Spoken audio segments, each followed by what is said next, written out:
Oh, I can't believe you. Hi, I'm Britain. And what you're hearing in the background is America, my daughter. You see, she's screaming at me because we just got into a big fight, so I'm going to catch you up on what led up to this fight. What are you doing? Logging our fight in my diary. Why? Because maybe later on historians will dig this up and be like, oh, history, let's teach others about this. Well, if you're gonna do it, then I am too. Okay.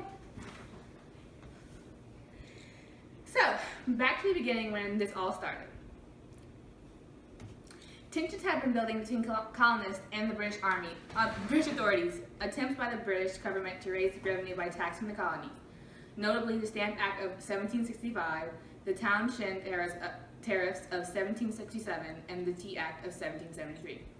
Met with the heated protests amongst many colonists who resented their lack of representation in Parliament and demanded the same rights as other British subjects. Colonial resistance led to violence in 1770, when British soldiers opened fire on a mob of colonists, killing 5 men and was known as the Boston Massacre. After December 1773, when a band of Bostonians dressed as Mohawk Indians boarded British ships and dumped 342 chests of tea into Boston Harbor. Do you know how much money that was? An outraged Parliament passed a series of measures known as the Intolerable or Coercive Act, designed to reassert imperial authority in Massachusetts. In response, a group of colonial delegates, including the Hope family, George Washington, John and Samuel Adams, Patrick Henry, and John Jay, met in Philadelphia in September 1774 to give voice to their grievances against my crown. The First Continental Congress did not go so far as to demand independence from you, but it denounced taxation without representation, as well as the maintenance of the British Army in the colonies without their consent, and issued a declaration of the rights due every citizen, including life, liberty, property, assembly, and trial by jury. The Continental Congress voted to meet again in May 1775 to consider further action, but by that time, violence had already broken out on April 19th. Local militiamen clashed with British soldiers in Lexington and conquered Massachusetts, marking the first shots fired in the Revolutionary War. When the Second Continental Congress convened in Philadelphia, delegates, including new additions Benjamin Franklin and Thomas Jefferson, voted to form a Continental Army, with Washington as its commander-in-chief. By June 1776, with the Revolutionary War in full swing, a growing majority of the colonists had come to favor independence from her. On July 4th, the Continental Congress voted to adopt the Declaration of Independence, drafted by a 5-man committee, including Franklin and John Adams, but written mainly by Jefferson. That same month, determined to crush the rebellion, my government sent a large fleet, along with more than 34,000 troops to New York. In August, Howe's redcoats routed the Continental Army on Long Island. Washington was forced to evacuate his troops from New York City by September. Pushed across the Delaware River, Washington fought back with a surprise attack in Trenton, New Jersey. On Christmas night, don't forget he won another victory at Princeton to revive the rebels' flighting hopes before making winter quarters at Morristown. My strategy in 1777 involved 2 main prongs of attack, aimed at separating New England from the other colonies. Burgoyne's men dealt a devastating loss to the Americans in July by retaking Fort Ticonderoga, while Howe decided to move his troops southward from New York to confront Washington's army near the Chesapeake Bay.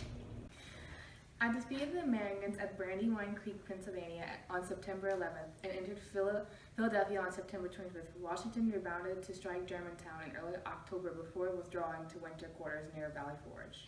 Howe's move had left Burgoyne's army exposed near Saratoga, New York, and then she suffered the consequences of this on September 19th when American force under General Horatio Gates. He defeated them at Freeman's Farm after suffering another defeat on October 7th at Bemis Heights. Burgoyne surrendered his remaining forces on October 17th. The American victory, Saratoga, would prove to be a turning point of the American Revolution. It prompted France, well, she can tell you herself. I was prompted to enter the war openly on America's side, though I would not formally declare war on you until June 1778, the American Revolution, which had begun as a civil conflict between me and my colonies, but had all become over war. During the long, hard winter at Valley Forge, Washington's troops benefited from the training and discipline of the Prussian military officer, Baron Frederick, and the leadership of the French aristocrat, Marquis de Lafayette. The Revolutionary War draws to a close by the fall of 1781. Greene's American forces had managed to force Cornwallis and his men to withdraw the Virginia's Yorktown Peninsula, near where the York River empties into Chesapeake Bay, supported by my army commanded by General Jean-Baptiste Washington.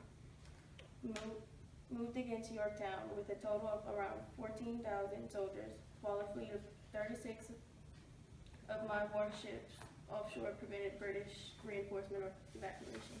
Trapped and overpowered, Cornwallis was forced to surrender his entire army on October 19th. Claiming illness, the British general sent his deputy Charles O'Hara to surrender. After O'Hara approached Rochambeau to surrender his sword, Washington gave the nod to his own deputy, Benjamin Lincoln, who accepted it. Though the movement for American independence effectively triumphed at Yorktown, contemporary observers did not see that as the decisive victory yet. Britain and I negotiated in Paris, signed preliminary peace terms in Paris late that November, and on September 3, 1783, Great Britain formally recognized the independence of the U.S. and the Treaty of Paris. At the same time, I signed separate peace treaties with France and Spain, which had entered the war conflict in 1779, bringing the American Revolution to a close after 8 long years.